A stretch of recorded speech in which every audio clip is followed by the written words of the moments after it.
राध्या हा समज मला एक पोरगी आवडली हा समजलं. आणि त्या पोरीला बी मी आवडलो. नाही चेष्टा करायची नाही. खोट खोट बोलायचं नाही. यार का एवढा वाईट आहे का मीला का कुठल्या पोरीला आवडू शकत नाही का मी?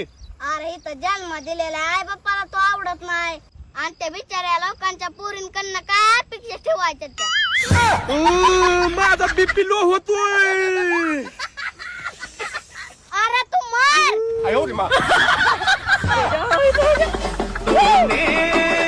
दिल के रंग पसंद मेरे ओ दिल